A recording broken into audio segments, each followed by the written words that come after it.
Welcome back to another episode of Main Street. This is Ryan Mack, your host, along with co-host Mario Bueno, author of Reform, Memoirs of a Juvenile Killer, and Robin Barnes of Latitude Foundation. We're here sponsored by Fifth Third. I always like to start off with an economic tip, especially for those out there, the news are going around about sexual harassment. But I have a couple of quick tips for domestic violence survivors here, because again, it's very crucial and important that we try to get a hold on all these things happening in the news to see if we can get something tangible to come out of it. Full disclosure, I am fully aware that this is much easier to say than it is to do. So I hope that this gives you a little bit of direction. And the first one is, one, plan for your safety by contacting your local domestic violence program. I'm going to give you a telephone number, 1-800-799-SAFE, S-A-F-E. That's the National Domestic Violence Hotline. Number two, obtain a copy of your credit report and monitor your credit regularly. We know many times individuals in relationships, many times they stay in relationships because of that financial attachment. So hopefully these, again, can help you be detached and become a little bit more independent. Three, open up a post office box for mail and any financial information you receive. Four, call your utility companies and make sure you safeguard all of your PIN numbers, and make sure that you can say to them, make sure don't only ask for my social security number or my email or my telephone number. Let's expound and expand upon what we're asking for our personal and private data. Four, change your ATM and your debit PIN, your codes. And five, make sure you make necessary changes to all your insurance plans, your wills, your trust beneficiaries, to appoint a new person if your partner is your current designee. Again, so we've got a lot of stories. Again, sexual harassment has been in the news a lot lately.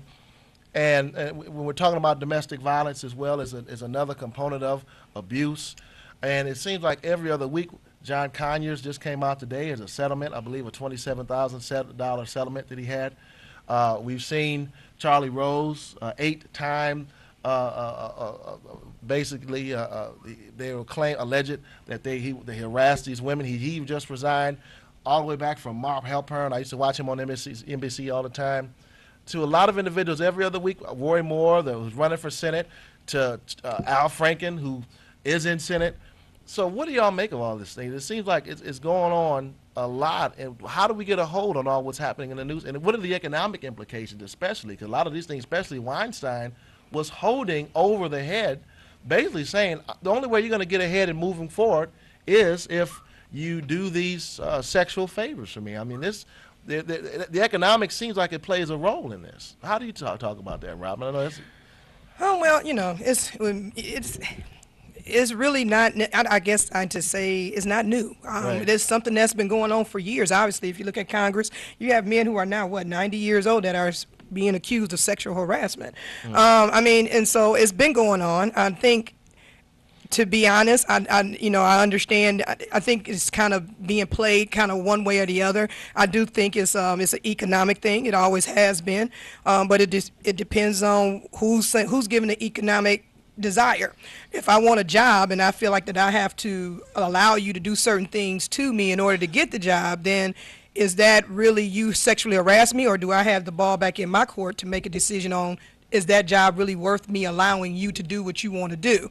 So there's two ways I see it. Of course, if you are raping somebody, I think with the Moore, is it Congressman Moore? He's dealing with actual 14-year-olds. Now, that's a different ball game. When you're messing with kids, that's just flat out rape. I mean, you're just raping children. But when we have ladies who are 28 years old, 29, 30, and you're saying that after so many years, that now you done got the job, you got the position, some people has even retired from the position, you come back and say, well, hey, he did do this and that to me. I mean, at that point, are you just telling me something that happened, or is this really sexual harassment, and why now do you feel the need to say something about it?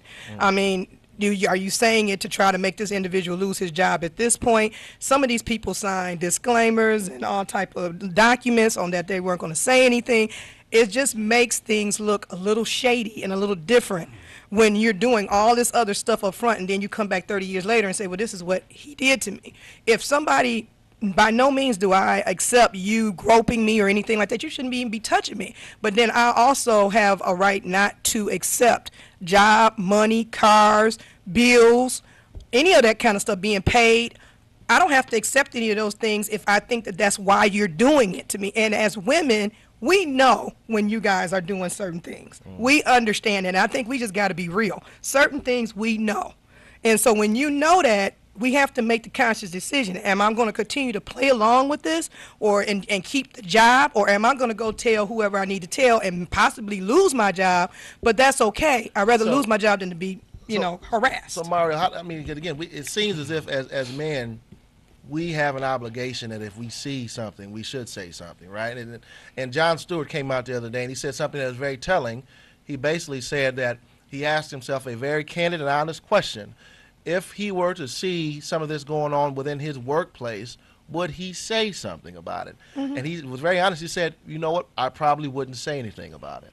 And that, in and of itself, is something that and hopefully this is an awakening to all of America. I definitely agree. In harmony with what Robin was saying, one could look at it from the perspective of, if I do this, then I'll gain.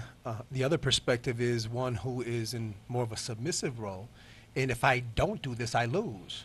That's another. And Robin is a unique woman. I think she's a woman who epitomizes and is the living representation of what women should strive to become in relation to her principles, her values. You measure a tree by the fruit it bears. But I think there's other people in this world who may have not had those same principles instilled within them. Or maybe feel all alone, feel helpless. So I think I try to empathize and I try to put myself in like, for example, those 28-year-old shoes, and it's hard for me to judge. I don't want to judge. Maybe they just want to come forward now because they're afraid that there might be another one who is 28 and who's too scared to come forward. We don't know. What I do know is this, that our community, our neighborhood, our society is a reflection of the men of that society. Right.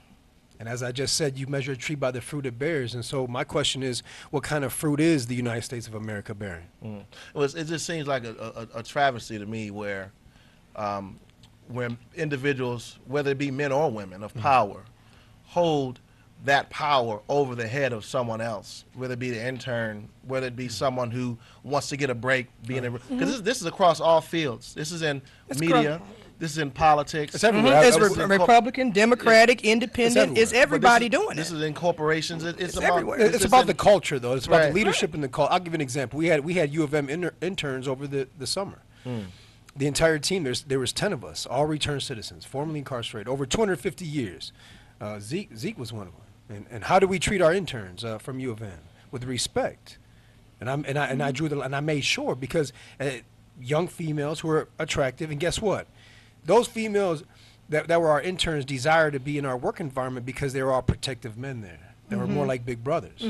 But it's about the culture. It's about as I said, the men of that culture. What but kind see, of nowadays you can't really do that, though, because if you're a doctor or if you're a pastor or if you are anybody of any type of a CEO, if I meet with you, even as our pastors have to have rather their wife in the room with the person or somebody in the room with them or another minister, the doctors, hey, they got to have a nurse there. They got to it's the culture of the society. We're so quick to get rich, and I think it's a mentality. You don't know that you have to work to get to somewhere. We want to get there quick. So if I can say that you did this and I can get a lawsuit and I can get some money, and I know you're a doctor, and I know I can get it. But there's a flip side of that coin, though, because there's the doctors who were in that room by themselves, who were raping many women. Right, they were. So now they made the law, so that you got to have both. But you shouldn't be a law, but you should have wanted to do that anyway. Right. But it's like I said, it's still a double-edged sword, because it's still all alleged. Right. It's still just the people who were there. So it's still my word against yours. And I think it just needs, it's so much gray that has been done, that now you're seeing people like, I think I said it even on my Facebook page when they came out with President Bush. They say, okay, he's standing in, they put the picture up there, he's standing there, and she said, well, right at that, in this picture, he's groping me. And I'm like, okay, so President Bush was what, 60 then? What? Now he's 90, and you want to bring up the picture. It just looks weird. I think the important thing in all of this is making sure that we give any one who's been abused space to have a voice and have a platform. Are they not telling the truth? You know what? Give them a voice so they can speak, and let's not judge on any side. I think they have a right to speak out. I'm glad that they have more being strong enough to speak out, and speaking out in terms of this is how I felt, this is what I was going through. They have to give them a lane, and this whole blaming the victim or all these things that the society sometimes naturally does and says, well, you're lying or you're not telling the truth. You know what? Let's reserve judgment. Well, you know, until we can there's not hear there's all not sides of the story. there's not a playbook on how to respond when you're victimized. Right, exactly. There's not. Exactly. You know. So I mean, that's a story. But then another hot story and the hot topic is that we have tax policy. Looks like by Christmas we might have a brand new tax plan, possibly tax plan. However, this tax plan essentially said that there's analysis done, a nonpartisan assessment said that as much as it's going to raise taxes by 2027 by as many as 50% of Americans will have a tax increase. And overall, it's going to cost about $1.6 trillion to the national deficit. And the amount of projected revenues off this plan is only going to be about $169 million, or billion dollars over that. So that's way less than the 1.5 trillion.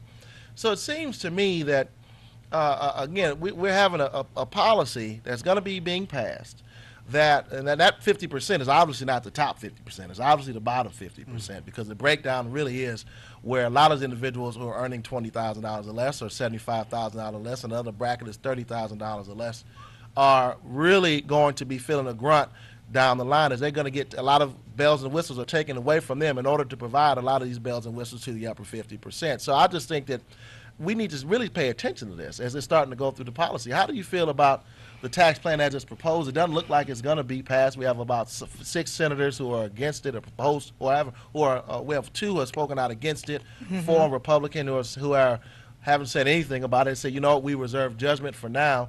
They can only afford to lose 2 because every Democrat is opposed to it.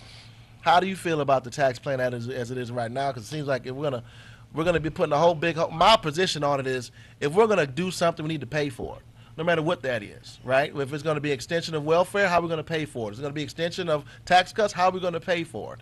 And it just seems as if we're going back to, we're talking about Main Street, we demand accountability of ourselves. We need to also demand accountability from the government as well. How do you feel about the plan as it's proposed now or what it's looking like so far, Robin? Well, for me, I mean, it has its pros and cons, as every bill does. I mean, you know, I guess with taxes is a sticky subject. Because if I take from one side, the other side gets mad and say, I'm not going to vote for it. And if the other side give to the other side and it's not enough, then the other side say, well, no, I'm not going to do it. It's just a lot of this. I don't think this one's going to pass. I don't think it really matters what the people really think because you got some people who agree with it, some people who don't. So somebody got to lose. I like the plan. Some of the parts I like of it. Some of it I think needs to be worked out. But that's every bill. I mean, you know, every bill we had. I mean, even Obamacare, we knew that wasn't perfect. We knew we had to work it out. I mean, we can't seem to do that. So, I mean, it's just a sad day in government as far as I'm concerned. We can't seem to get anything done. And I think it's like, why are you there? I'm just trying to figure that out. I mean, we're not getting anything done. I think if you know, my old boss, vice chair of the Appropriations Committee at the time, Harvey Santana, he used to always say, you want to know the why, follow the money. Follow the money, you know? So why are they there? That's a good question. Why are they even there? And it seems to be that if you really look at who gives most money to these people who are there, they're the ones who benefit the most, no? Yeah. Corporation tax rate from 35 to 20% proposed. What did the corporations give for this last year's election? Millions. Billions of dollars. Yes. Billions of dollars. So when you ask who benefits from these kind of moves, follow the money. Why? And that's normally how they vote, according to the money. Well, they're put there they're in position because of this money. Most of them have vested in, even on the Democratic side. You look at a Nancy Pelosi who's worth $50-some million. You think that she's not going to benefit from this tax plan? No, absolutely. Yeah, many of them going to office not making a lot of money, but they come out of office making a ton of money. And how does that happen? How does that happen? How does that happen so shortly? So I just think it's a lot, and you know, it's a shame because there's so many people that are going to be, in lack of words, they're going to be screwed because of this. And it's just the mass is always, you know, I want Congress to understand. And when you're up there bickering about, basketball and all this other stuff that has no warrant. Most of the people in the country don't even deal with none of that stuff. You got 10 or 20% of the country that even goes to all these football games had the money to afford this. Right. You know what I'm saying? And but you got a group of people here that's don't have health care. You can't agree on that. You can't agree on taxes. You can't agree. They homeless. You got veterans who don't have no mental 99% assistance. You got kids on mental meal- people. meal plans. Kids can't eat. You don't have kids. They can't even get breakfast in the morning. They want to cut that though for this tax plan. Right, yeah, Right, they wanna they're cut cutting some all meals that. on the They're table. cutting that. So The meal plan for the children. the meal, yeah, because that got to Homeownership go. interest deduction It is on has the to table. go. It's absurd. So it's Yeah. just absurd all the way around, and it's just so the people who are going to win is the people who paid the most to that individual, Absolutely, to get power. that particular congressperson or congresswoman. That's who's going to win, and that's just what it is. And I don't know how we change that. I don't know. I guess I'ma we have tell to. you, you know how do we change that? change it? How do you change it? Voting dollars. We change it by also bringing up special people the people that we have coming on this show who are actually empowering those individuals in our communities, giving them a strong economic voice. Because if you give me an economic agenda, I'll give you a political agenda. What if we Right. put Ryan Mack there? I think we should. No, He already in there. I He already decline. out there. I decline. He I respectfully decline. I declined. decline. I will say that publicly. I ran for school board, and that is the last time I am stepping for office. Freddie, Do you Election think we officer. can? You think we can skip the local piece and take you right on up I'm to the? done. I'm done. Yeah, I'm yeah, done. U.S. I'm Congress. done. Yeah, take him to Congress. I I am think he can done. do I it. am done. need a brother in office. C-O-N-E. Is it worse when you Yeah. get to that level? Yeah. Oh, I'm done. I'm out. But we have some people coming up on this show that are actually providing some of the tangible solutions. As a matter of fact, coming up next, we have a special Sister Rachel Decker. She's the CEO of Detroit Philanthropy, and she's doing some phenomenal things. Over 7,000 nonprofits right in the city of Detroit, 20,000 throughout the state of Michigan. For Detroit Philanthropy, she is empowering both corporations as well as nonprofits and helping individuals do a lot of work together to make sure they can effectively empower the people. So no matter what goes on in D.C., she's doing some things to help people on the ground. So you don't want to go away. Coming up next on Main Street.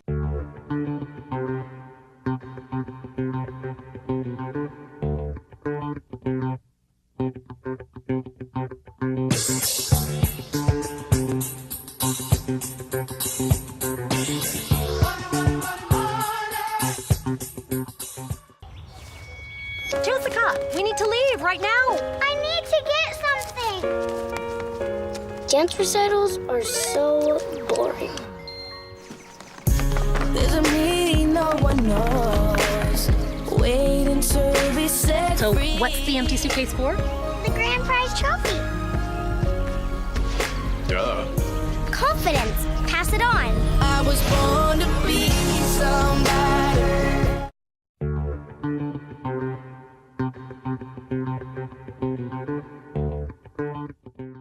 Welcome back to the show, Main Street, sponsored by Fifth Third Bank, the show that's helping individuals get jobs, create jobs, and manage money from the jobs. I'm your host, Ryan Mack, co-host Mario Bueno, author of Reformed, memoir of a juvenile killer. Great book, definitely got to pick it up, and Robin Barnes. And we are here with Rachel Decker. Now, Rachel Decker, you are CEO and president of Detroit Philanthropy, doing some phenomenal work, helping giving individuals and nonprofits good direction to making sure they can avoid a lot of the mistakes they previously made, and also helping corporations connect and do the most advocacy work in providing philanthropic efforts. So talk a little bit about Detroit Philanthropy and what are some of the pitfalls you're seeing with nonprofits and corporations and being philanthropists throughout the community. Yeah, so Detroit Philanthropy really believes in the power of social impact. And along those lines, we really want our corporations as well as individuals in the community to be strategic about how they're giving. What we know is that a lot of folks give charitably because they feel compelled, they hear a sad story, whatever it may be that makes them want to contribute, but there really is a lot of strategy behind it. So we want people to think through how they're using their charitable dollars so that they're maximizing the impact and utilizing those resources wisely. So that's a lot of what I do with corporations. And then I also help nonprofits be more strategic about how they are going out and asking for the money so that they can really increase their revenue, which then allows them to increase the impact that they're having on the community. And I'm sure that we do workshops throughout the community. And I know that one thing I always get at the end of every workshop when we're talking about financial literacy, someone inevitably always wants to form a nonprofit. Or they always want to get some sort of grant. Yes, they do. And they say, you know what, I'm going to go after the grants. I'm going to go get the money to do X, Y, and Z. What are some of the pitfalls that you're seeing out there as individuals who are trying to start up nonprofits Let's talk about those individuals first, and because there's somebody out there that wants to start a nonprofit, and they have advocacy work, and we do a lot of work with churches, and they do a lot of work and good work, but again, you can tell what their phone bill was for the last 6 months, and they don't Right. keep up with their financial statements adequately. So, what are some of the pitfalls for those individuals who have great ideas and great passion to give back, but just don't know the right strategy in starting their nonprofit, getting it off the ground? So I think the first thing to know is that there are 7,000 nonprofits in the Tri-County area already. So we are well covered. Right, yeah. So you're, much like the business world, you need to understand your marketplace. You need to know what your competitors look like. You need to understand the value that I can provide that organization is not already providing. So in a lot of instances, it's really more about collaborating than starting your own entity. To really be an effective, well-managed nonprofit, it takes a lot of work. All you really have to do to get going is file some paperwork with the state. Right. But then comes branding, then comes outreach, then comes how do I actually generate some revenue so that I can afford to pay for the programs that I'm hoping to operate in the community.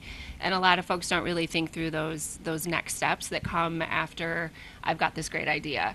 So, a lot of what they can really do is reach out to organizations that are already there, already in the communities, already have boots on the ground, and propose maybe a new program. It doesn't have to be a whole brand new 501c3. Okay. So I'll ask a question that I think that, and I'm sure you get this as well.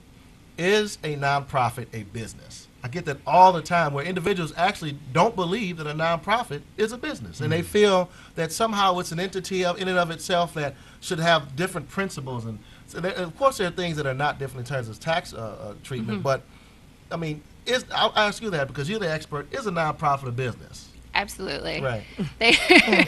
They may not generate a profit Right. for their shareholders, but they should be run like a business. They should know, like I said, they should know their marketplace, understand their competitors, know the value they bring to the table. They should be well branded. They should think about their donors as investors. Right. If someone's giving me, it doesn't matter if it's $10 or $10,000, that's an investment in the mission, in the good work that we're doing in the community, and that donor needs to be treated that way, which is one of the pitfalls that nonprofits also fall into, is that they forget to communicate back to their investors how they spent their money. So, Mario, what are some of the pitfalls when you all were forming Luck Inc.? And I got to say, and just to give you some promotion here, it's one of the one of the best nonprofits I've seen dealing with those, especially those who are returning citizens. And you all have done a really good job of branding yourselves. You have your Luck Inc. sweater on here now. You've done a good job of branding. You've done a great job of outreach. Just last week you were with, the week before you were with Attorney General Eric Holder.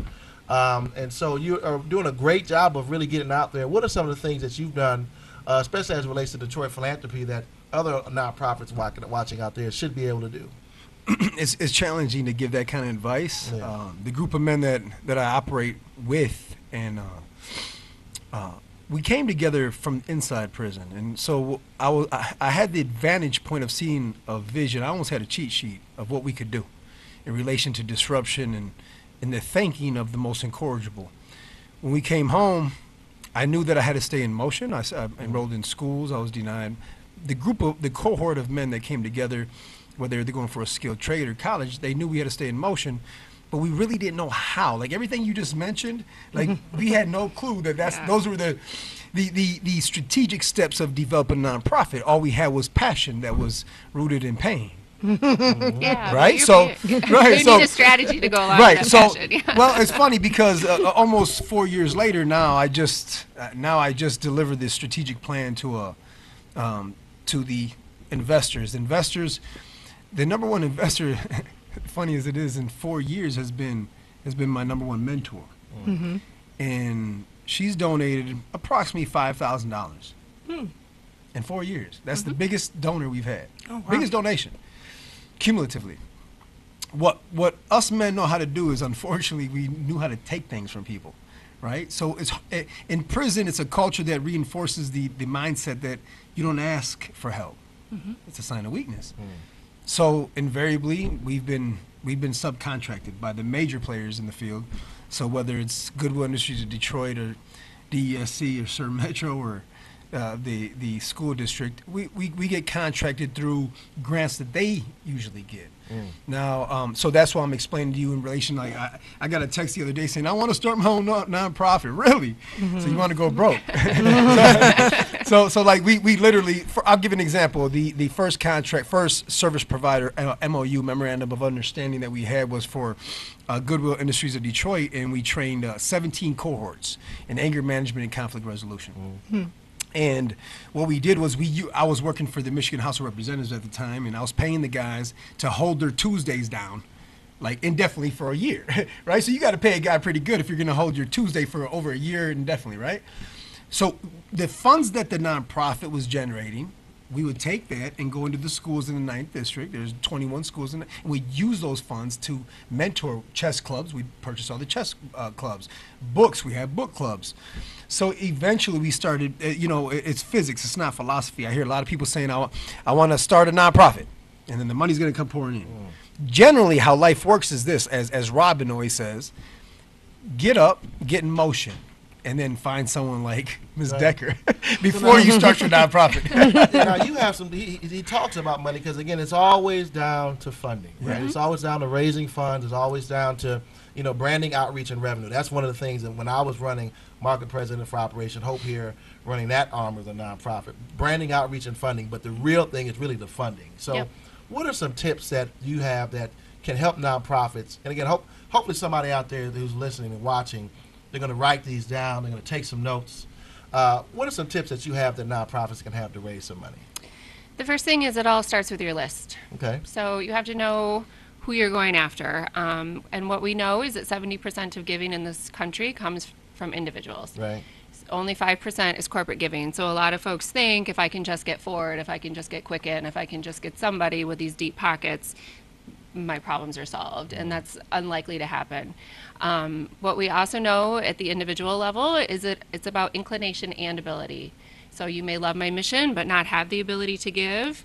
You may be Bill Gates and have a lot of ability to give, but you don't know me, you don't know my organization, there's no inclination. So it's really about factoring both of those things into who you're approaching. The second tip is to really know your story. Have a goal, be able to communicate that goal, be able to communicate the impact that you're making in the community. It should be compelling, it should be inspiring, it should succinctly talk about the need that you have. Right. And then you also need to not to forget the who, what, where, when, how. Donors like to hear data, metrics. What's your goal? How far are you into meeting that goal? How many people are you helping? What are you really doing? And then the third thing is to get face-to-face. In today's world, people want to do things on social media. They want to crowd fundraise. They want to send out emails and make phone calls. And people, investors, want to hear from you face-to-face. Take the time, make the personal connection. People give to people. So as much as the organization's important, my relationship with that donor is just as important. And I can't express how much I agree with that enough, because it seems as if we've gotten to a culture of laziness where we will get on Facebook and we'll try to fundraise and this and that. But again, I raised a few million for Operation Hope, and that was because of that one-on-one interaction. Yep. We got in front of the Pat Farings at Level 1. We got in front of the Alessandra Danelas of Flagstar, and I talked to them, and we formed relationships, and they got to know me as a person, as an individual. And they said, wow, you know what, he's really passionate about this. And many times it would take months and months and months of just them following me and me reaching out to them, and finally say, you know what, we really like the work and what you all are doing, because they started to get to know me as a person and the people that we're working with and the team. And through that relationship, and because it definitely didn't happen, I don't recall any meeting where it happened on the first meeting. Definitely wasn't the case. But because we started to sit down, and how much do you think this laziness is actually impacting our overall culture of allowing those 7,000 nonprofits and individuals who want to raise? How much is it really truly as much as I think it is in terms of individuals not being able to raise enough money effectively?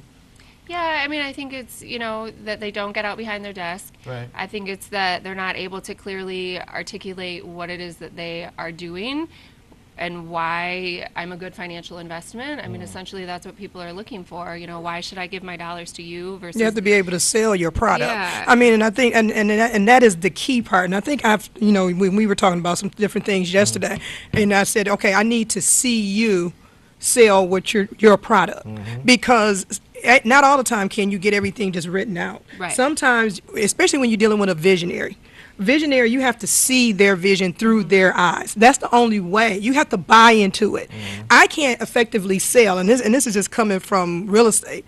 I have to have people who sell real estate with me who have the same vision that I have, because otherwise they're not going to be able to pull into my company the type of business we want. And it's the same for nonprofits. If you have a passion, then that individual that is out there that's supposed to be selling your passion out to other people, your marketer or your grant writer, they have to be able to manifest onto paper or in front of somebody your vision, just like if you were there, because it's going to come a time and point in your vision where you're not going to be able to be out there and do it. You're going to have to trust somebody to do that, and that person has to see that vision the same way you do, or it's not going to work. Because if you're going to the east and they're going to the west, the goal is not going to be met. Now, I have a question here, now, because it seems like corporations sometimes, when it comes to giving in the community, just don't get it, right? They don't connect. There's this 5%. there's this Less than that, disconnect less than between that. corporations who want to give. They might have good heart. They're well intended, and I'm not going to name the organization I'm working with now. They want to do some work in a particular city, but you can tell that there's a disconnect. Even with this, they developed this flyer that was the most cold and the most boring and the most. I said, this is not a flyer that people in the community are going to want to see, and I'm going to want to support or purchase your product. So what are some things that you've seen that corporations need to be doing more of, just to try to bridge the gap, or maybe the individuals can help corporations do more of? How do you help them bridge that gap at Detroit Philanthropy, making sure the corporations can learn how to get it? I mean, I think it really just starts with communication, right? So if you have a particular cause that your corporation's wanting to get involved with, it's about connecting with that organization first to say, how can I help you? So rather than just swooping in and writing a check, what are there other things that we can offer? Do we have professional expertise that the nonprofit can rely on? Do we have manpower and volunteer time that we can contribute? But what does that nonprofit need? I think, a lot of times there's a mentality at the corporate level, or even just, high net worth individuals, that they're going to, help those people that are less than. Right. So And I'm gonna solve it all in one shot. I it's got about every me solution. coming in through my eyes and my lens, trying to understand what the needs of those people who have the needs require. So instead of asking to say, how can I best help you, they're just coming in with ways to help. So I think it's really just about having that dialogue before things, get too invested. It seems as if sometimes, especially when you're dealing with the community, and correct me if I'm wrong, and communication is absolutely the key. Sometimes the community just wants to be heard, and maybe Right. if they just want to be listened to. Yeah. You might have a solution that can actually cure cancer that you want to give to the community, but they might just want to just say what their problems are and talk about it. Now they might actually use your solution, but you can negate the best cure in the world by just not listening to them in the first place, because by listening to them, it seems as if they open up their doors and say, you know what, he listened to us. Let's hear what you have to say. Is that correct? to say Yeah, that? absolutely. It really is just about the dialogue. Before I started Detroit Philanthropy, I was a professional fundraiser for just about 20 years and worked mostly in social service arena. So in a lot of ways, those organizations, I would have companies call me up all the time and say, all of our employees donated teddy bears. We think the kids in your shelter could utilize these.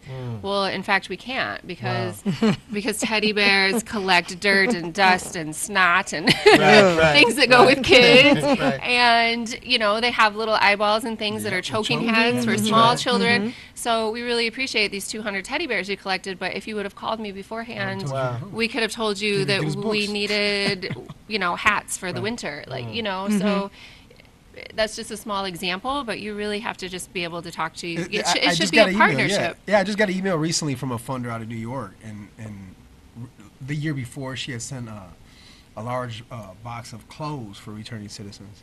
All new clothes and stuff. The problem is a lot of it becomes just shelf material because you don't have a person to fit the size to the. Yep. So you get different matches, and I just simply told her you can just donate funds and restrict them. and say they're specifically for Clothing. clothing for returning citizens. So that's a good example. Yeah. How do you feel about a nonprofit getting a grant writer? I mean, I think grant writing is something that is crucial, and a lot of nonprofits do not have a grant writer or anybody that can do that job for them.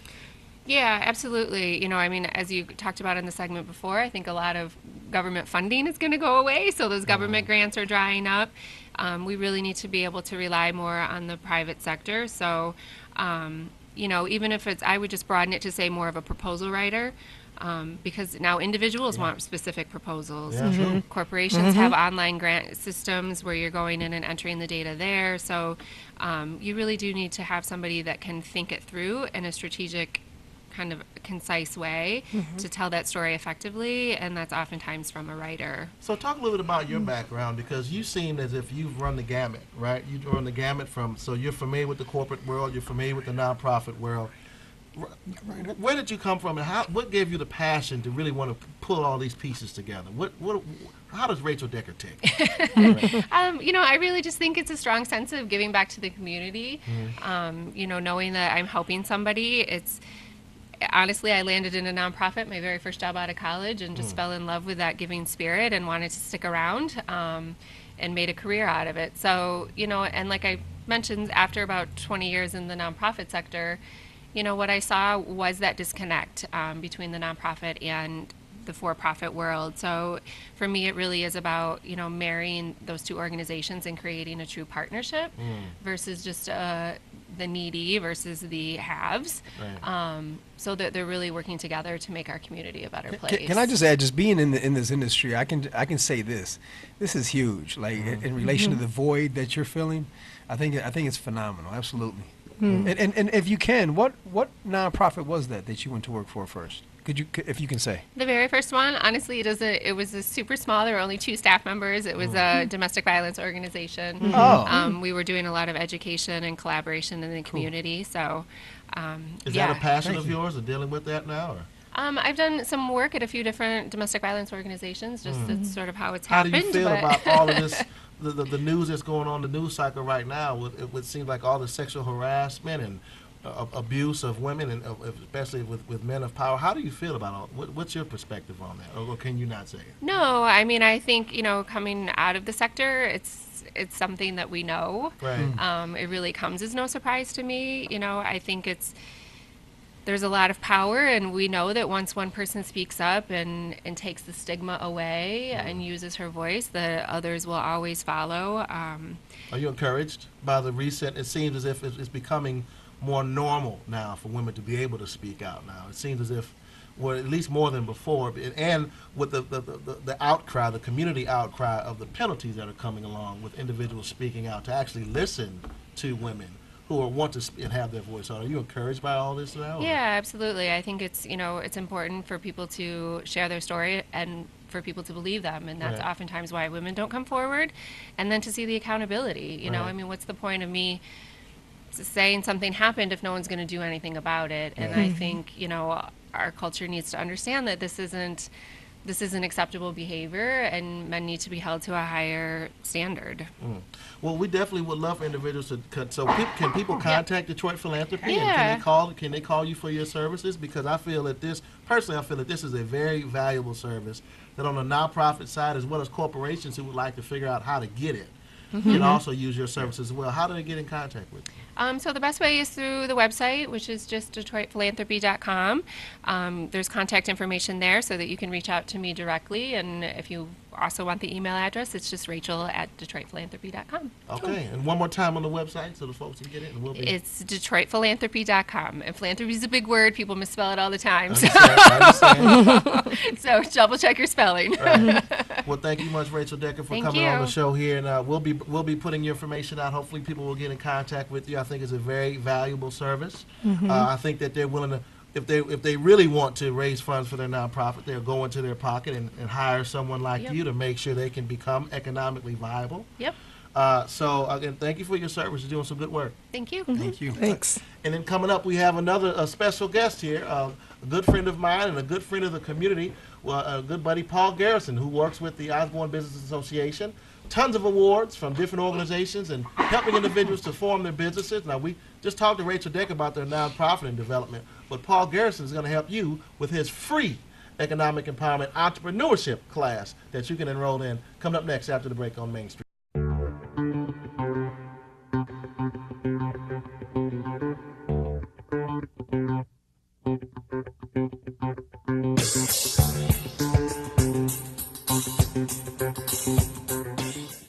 Back on Main Street, the show that's helping individuals get jobs, create jobs, manage money from the job. Sponsored by Fifth Third Bank. Again, we're here talking with Paul Garrison. Now, Paul Garrison, you are all throughout the community doing some good work with the Osborne Business Alliance, working with over there at the Matrix Center.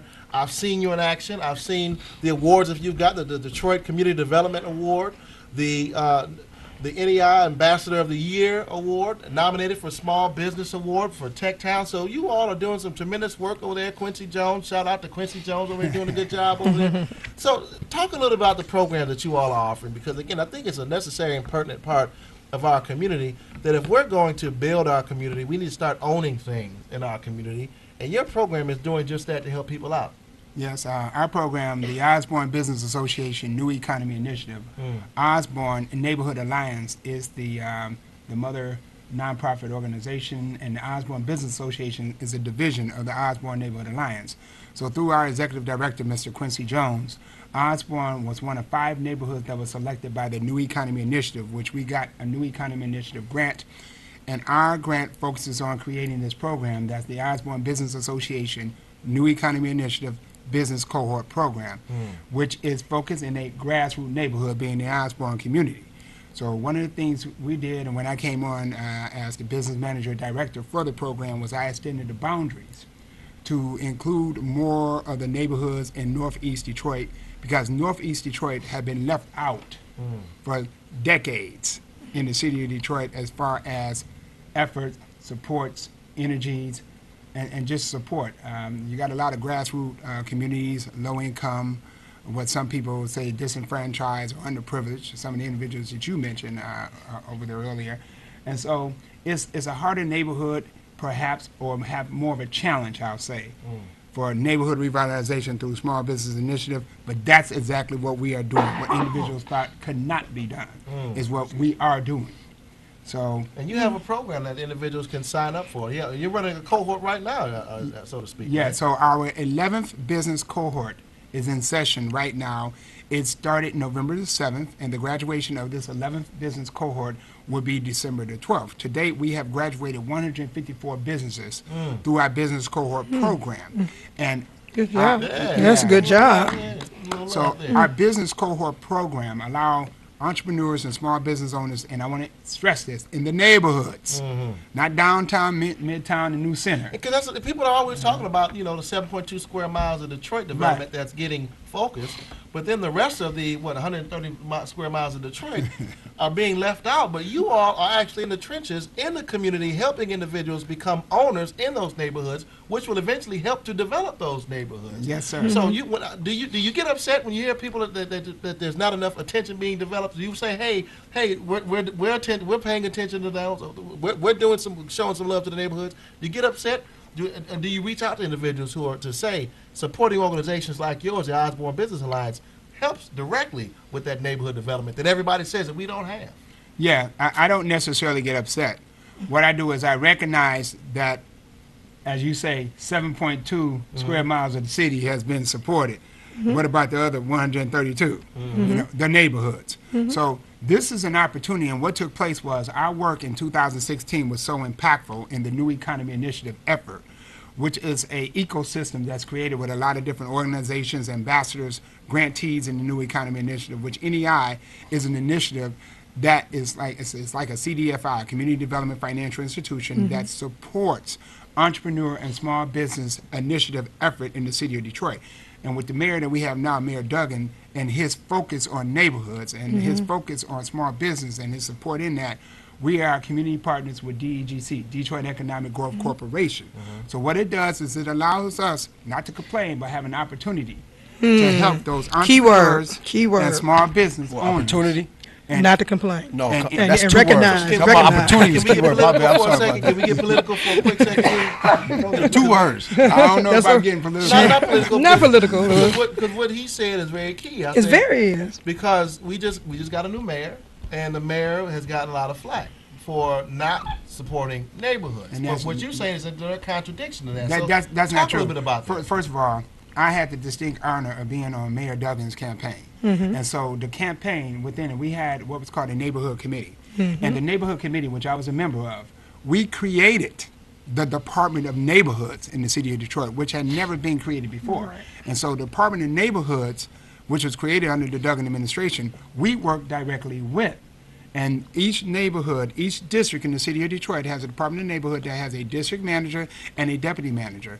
So I work with that deputy manager in District 3, which is Councilman Scott Business District, which we work with him as well. Who's the district manager over there? The district manager is Erin Harris. Okay, yeah, Who used to be in District 5, and she's now in District 3. Okay. So I work with Erin, and this is an opportunity and time for us to work together in a word that you used earlier, and as you said, Mario, collaborative.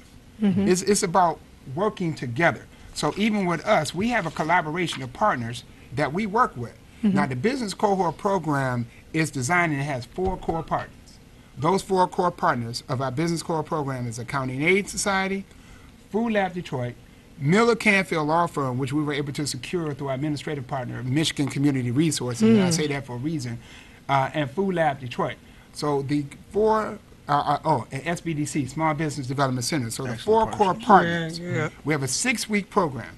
Each core partner facilitates a particular session covering certain comprehensive areas that entrepreneurs and small businesses need to have knowledge in, be informed in. So not only are they teaching, but then they're getting long-term support from those organizations after they have actually gone through the course. Yeah, when they go through our business cohort program That's and brilliant. they graduate, Yeah. we then meet as a team. Our team meets, which has Bishop Doral Harris, Cindy Cleveland, probably the best business coach that you have in the city of Detroit, myself, the business manager, Mr. Quincy Jones, the executive director, and we meet and we make strategic decisions on who is the best referral for that particular entrepreneur, small business owner.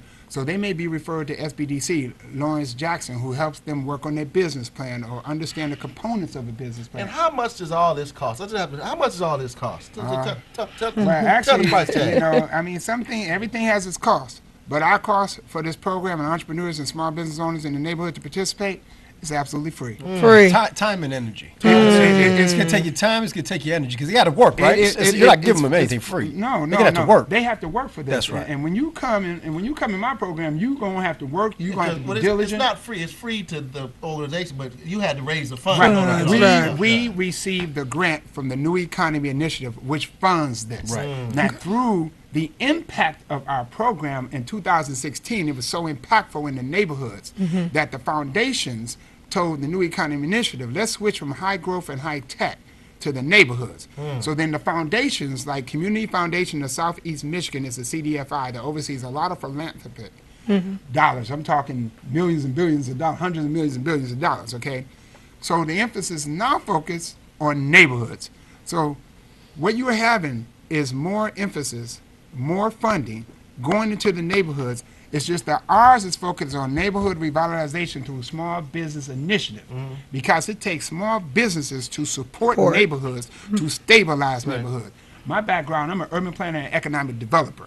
So this is very strategic and core to me.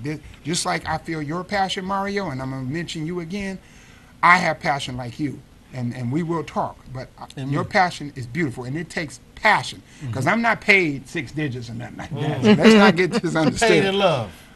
I'm paid from God. I'm paid in love. I'm paid from the family. I'm paid for having neighborhoods Peaceful and entrepreneurs communities. and, Peaceful communities. and small businesses in our neighborhoods again. I'm paid as a servant to build back neighborhoods in the city of Detroit that I'm a Detroiter in. When I grew up as a Detroiter, we had neighborhood businesses that in the Little League Baseball, their names was on the back of our jersey. So it is my goal to bring that back. It's our goal, our team goal over at the Osborne Neighborhood Alliance, Osborne Business Association, the Matrix Center, to bring this back to reality. It seems as if you all have really created a culture over there at the Matrix Center a really close-knit culture in the Matrix Center. And again, also shout out to Brad Coulter Yeah. for doing a Fantastic phenomenal guy. job. You all are serving thousands of people every single week. You know, the only sad part about the Matrix Center is the fact that we don't have one, I think, on the west On the side, west north side. side, in the southwest side, the south side.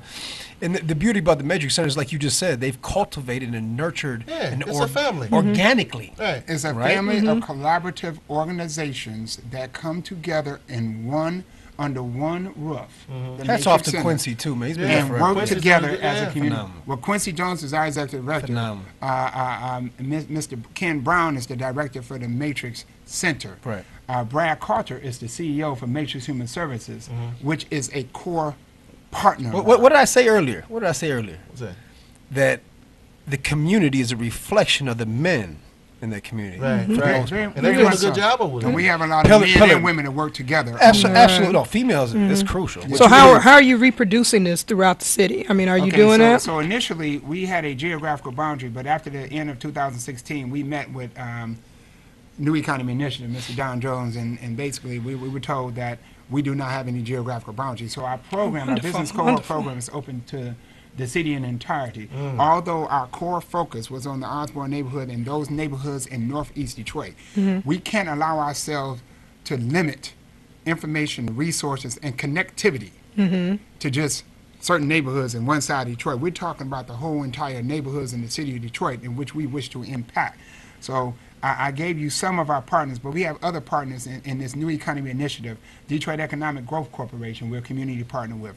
Techtown Detroit, Lifeline Network. Ned Stable over there doing a good job at Tech Ned Town. Stable over there, and Regina Campbell, who oversees the yeah. small businesses, She's doing a good initiative job. Yeah. and an entrepreneur initiative, along with Paul Reiser. So we all work together in a collective manner. See, this is very encouraging because it seems as if between what Rachel was saying with Detroit Philanthropy, what you are saying, it seems as if there is a culture that's happening in this city right now. Yes, sir, it That is. if you choose to be a part of it, If you choose. if you choose to be a part Yes. of it, because there are many individuals who are left on the outskirts, who are not because they don't know that there's good organizations that can help you raise funding for nonprofits, or they can help you form free classes for entrepreneurship. If you choose to be a part of it, we can get this stuff done. We can take this city back and go over and empower everyone that lives here. And it seems as if there's a lot of, it's just very inspiring, brother. I really appreciate what all you're saying right now. Although our program, our business cohort program, is open to entrepreneurs and small business owners in the city of Detroit, primarily in the neighborhoods. 70% of our graduates have been women business owners. What? And I say that for a reason. They've been phenomenal, So we're Men, very we need to step it up. Hey, but good we- job, women, but men need to step. I say it all the time. Men need to step it up. We have to step it up, man. You can We only fall help behind. those who come to be helped. You're right. You're so right. unless you participate, you can't be helped. But one of the things I want to share with you all is that we graduate 154 businesses. We're in our 11th business cohort. We have 26 Motor City Match awardees through our program. In 2016, we had 3 Any Ideals Challenge winners. That is small business owners that won $10,000 each. In 2017, we are New Economy Initiative's Ambassador of the Year, and we have 5 winners this year. We have 4 $10,000 business. So you all are owners handing that out won checks left and right because of your The program. New Economy Initiative, Any Ideals Challenge. So you got to. So how do people call you, man? Because they have to call you. Or how do they start this in their neighborhood? Because they got to call you right now. There's 2 people that well, need to for call the you. sake of time, let's just go for the phone Yeah, number. Well, they can call me and I'll give them my cell phone Please number. do, My please cell do, phone number yeah. is area code 313 Detroit 424-2291. That's 313-424-2291. You have a website? They can connect us through our website. Our website is www.liveinosborne.org. That's www.liveinosborne.org. And they feel free to contact me, call me, go to our website. And when you go to the website, go to the OBA, the Osborne Business Association page, and all our information is on our website on that particular page. And you know what? We appreciate you, Brother Paul, man, for coming out. And thank you. So we're going to do a Stay Woke tip of the day. Let's all have a bit, because this Friday is Black Friday. Okay? So how about for the Stay Woke tip of the day that we always end with, what's a neighborhood business that we're going to be supporting, that you're going to be supporting on Black Friday? Brother Bueno? It's a good question. I was more focused on supporting the local library Okay. on Black Awesome. Friday. Yeah. I would recommend that the the mothers and fathers in that neighborhood take their children to the library. Say, Beautiful. get a book on economics, get a book on business, as opposed to running out there and try to knock someone down for a new. I don't know what not kind of knock 'em games they down. got. You know, a long time ago, Sega Genesis. I don't know what they got there. She said, "Oh Lord, look." What's your Stay Woke Black Friday business? Well, that's wonderful, Brother Mario, but I'm going shopping. Where? So I'm going downtown to the shops downtown. Okay. And I'm going to partake in all that and get me some good deals and Amen. and you know and wrap them up real cute and put them up under my As a Christmas matter of tree. fact, I would promote. There's one book in Midtown. The owner's a little ornery, but she's okay. Oh, It's a bookstore. So if you don't go to go to the bookstore down. Go to a bookstore Go in to a bookstore, Detroit yeah. and support your local bookstore. Shrine of the Black Madonna on front on Oh, Living I love trying to. What's that brother's name? I forgot. Chewy. Chewy, He used to come in at Ryan Road and teach at Ryan Correctional Facility when it was. Okay. And I was part of Brother Chewy's book club. Oh man, you have a book, a business of the week you want to support for Black Friday? Well, I definitely am going to support the business owners of the Osborne Business Association. that's There we right, go. So absolutely. with that said, done, you know, Yeah. Friday after eating all that Thanksgiving turkey and everything, I'll probably go to Detroit's only first one movies cinema, and that's the Bel Air. Oh, the I'll Bel probably Air. go to the Bel Air Oh, and wow. going to watch me a movie or something with my son. You know? Okay. I might second that motion. But it's definitely going to be Absolutely. over business in which I will be patron. And I will conclude. I have two. I'm gonna shout out Rufus Bartell with Simply Casual. If you want to go get some shopping done right there on Livernois, and then walk up the street.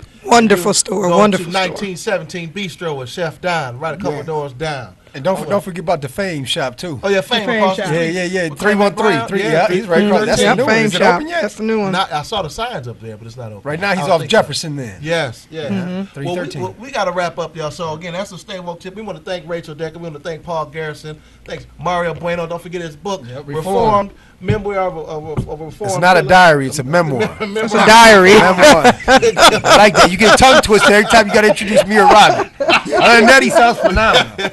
And then Robin Barnes. Thank you to Fifth Third Bank for sponsoring it. We'll be back next week on Main Street. Peace.